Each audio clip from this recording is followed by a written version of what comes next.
Hi, this is FolaFayo, the Perception Shaper, and I'm here with the third and last part in the Thrive at Home series. In the first episode, I shared on myths that could be holding some of us back from being the best that we can be in the home space, or holding some back from even considering coming into the home space at all.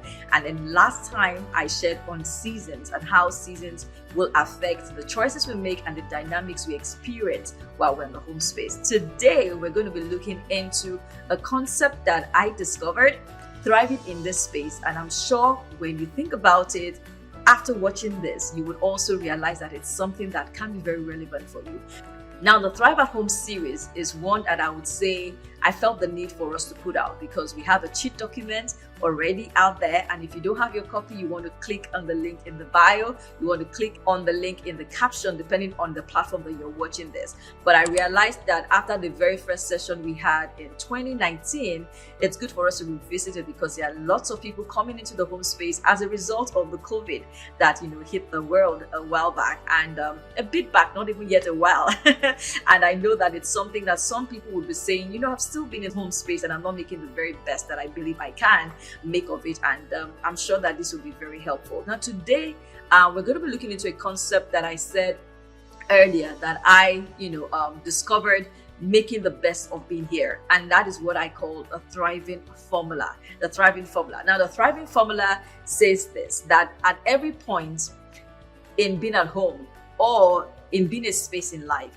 you need particular inflow and outflow in certain quantities and quality for you to be able to thrive. Now, what happens with a lot of people is that we've not taken that time out to identify the kind of inflow elements that I call them that will require in a certain quality or in a certain quantity to make the very best of being at home or being in a particular space. Now, you may be wondering, okay, FolaFayo, what do you mean by inflow and outflow?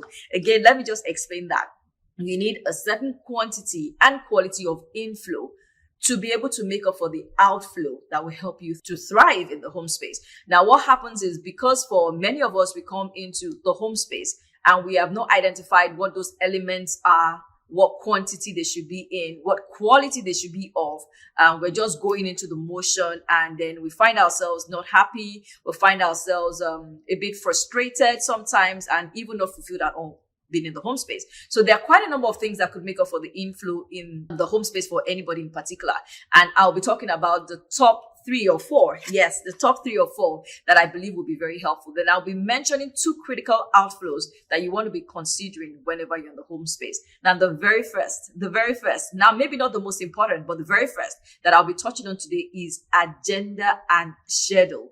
Agenda and schedule. If you're in the home space and you don't have an agenda for why you're there, I'm telling you, someone else is going to come write their agenda on your slate for you. And this is the way I always say it. You don't want to look at it like you come into the home space and you have this blank sheet.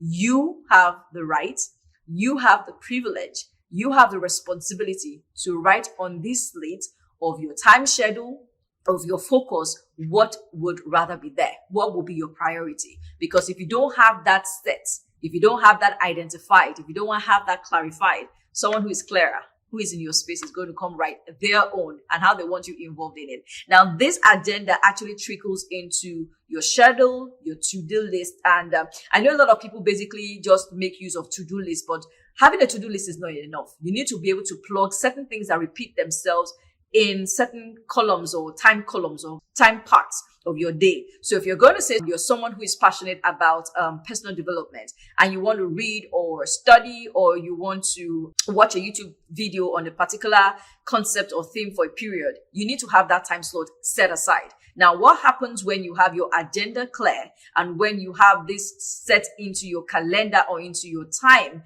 is that when people come demanding that focus or that time from you, it's easy for you to say no because you've basically built a barrier. You've built a healthy boundary around what you focus on. Because a lot of people in the home space struggle to say no when some particular groups that they belong to, I won't mention any today, demand more of them because, the idea is, you're at home, you should have more time, you should contribute more in this team and all of that. But you need to know for yourself what you're going to have there. So what is your agenda? What is on your schedule? What is on your to-do list? How does it look like day in, day out? How does it look like week in, week out? Because you need to have that settled, because that quality of what you develop will definitely trickle into a lot of other things for you. Now, another thing that I believe is a good inflow and must be factored in for that person who is in the home space is the idea of meaningful connections. Now, I'm not just saying connections, I'm saying meaningful connections. And here's the example I always share. For me, when I was working in the bank and being in HR, we had very interesting conversations on the floor with my colleagues every day, most of the time, because we are talking about the things happening in the company, the things happening in the country, the decisions certain people are making in their spaces. And, you have this level of intellectual conversations that you're involved with. If you move from such a practice to the home space where you don't have such connections planned intentionally, you're going to feel like you're missing something. So you want to make sure that if you're in the home space, you are taking time to have connections once a week, once in 2 weeks, every other time with an individual or with a group of friends that that when you have that time with them, it leaves you, energized, encouraged, hopeful about what you can still do and, the things that you can still contribute to in life.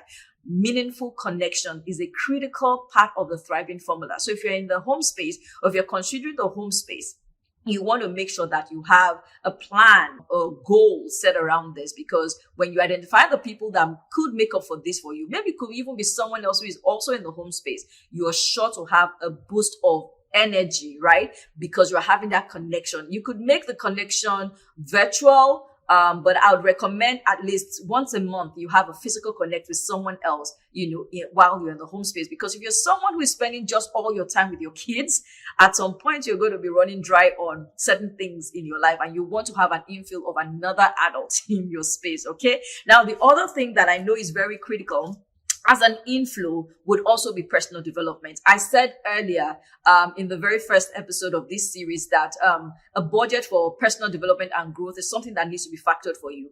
If you're in the home space, you need to make sure that you're continually growing yourself. You're growing your mind, because you're still going to be meeting with some of your peers who are not in the home space. And you want to be at least able to share some of the things that you're learning, some of the things that you have discovered, some of the things that you're practicing in your space. So are you deliberately growing yourself? Are you at that point where you're saying, at least I have a book that I'm reading? You may say, oh, FolaFayo, I'm not a reader. I don't really enjoy reading. I don't even know what book to read. Well, I can recommend some for you for sure. But even if you're going to start with fiction, you need to really consider doing that, plugging a personal development plan into your space. And if you're saying, I really don't even know how to navigate this, then please, let's have a session.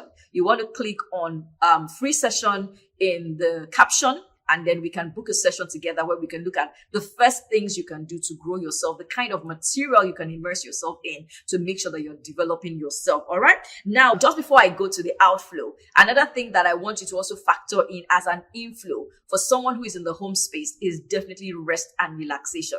Because like I said again in one of the previous episodes, right, the tendency is for you to feel that you are obliged to make sure that your house is looking, spick and span and clean and everything and all together. So you're usually having a lot to do. You're on your feet around the clock and things like that. You need to take time to rest and relax. You might be in the home space and think that because you're not doing something corporate or formal, you're resting. No, if you're not intentionally resting, you're not actually resting. So you want to find, things that you will be doing and plugging into that will help you to relax and will definitely also help you to feel rested as well, because your refreshed state of mind and physical body is what can really help you add value to your loved ones. Now, for outflow, there are two things I'm just going to focus on today, and that will be your job description in that season, and then your expressions. Job description is kind of easy, because if you're saying you're home because you're on maternity leave, your focus is the baby and of course your spouse and maybe other kids if you have any, right? So you want to make sure that at that time you're giving the priority to the baby, you're doing the regular care,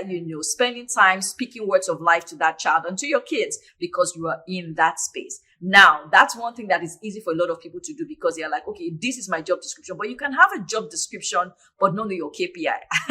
I know some people will say, FolaFayo, you are bringing corporate concepts into the home space. Quite all right. We need these things to be able to really thrive in the home space. You can have a job description, but you need to know what makes it a success for you. So yes, you have a baby you're taking care of, but what really gives you a sense of fulfillment and a point of success in taking care of that child? What does your husband really require? So you're saying that you're home, you're attending more to your spouse. Say you're a woman, you're attending more to your spouse. What does your spouse really need? Does your spouse need you to just, make sure that the house is tidy when he comes back? Maybe that's the KPI. It's not just being in the home space. What is the key performance indicator for you in that season?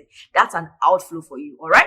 Now, another outflow that a lot of us who could be in the home space tend to ignore is expressions. And expressions come in two ways: something you like doing and something you're very good at. You need to express your gifts. You need to express your gifts. When you're not expressing, like I said, in a particular quantity, at a particular level of quality, you will feel frustrated. You won't feel like you're thriving in the home space. And I would say, for me, this is something that God gave me grace to actually nail, because today I'm having connections with people where I am adding value to their lives as a coach, and also facilitating some sessions for organizations as well in the area of leadership. That's an expression for me. And I also podcast, and once in a while, I also cover, headshots as sessions for clients and, for loved ones. It's an opportunity for an outflow. I know what I am good at.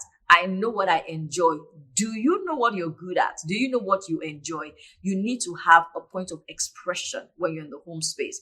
Again, someone might be saying today watching is that FolaFayo, I don't know how I can plug in what I like, but this is what I like. I don't know how you can come into my season right now. Let's have a conversation. It is possible for you to still express yourself while you're in the home space, and you need this outflow for you to be able to thrive. So here we come to the end of the Thrive at Home series. We've talked about the myths that surround being in the home space. We've talked about seasons, which is definitely critical in being able to understand your priorities in the season and the things you're focusing on. And today we've touched on the thriving formula, where you need to identify certain elements, that could feed into that space for you, and the outflows that you must have in place. Now, I didn't mention all the elements possible today. I only mentioned key ones that I believe will cut across for a lot of us. And I'm sure that with these episodes that we've released in the past few weeks, you've been able to see that you can thrive in the home space. You can consider being in the home space. And there's a lot of opportunity for you to indeed be the best version of yourself that you can be.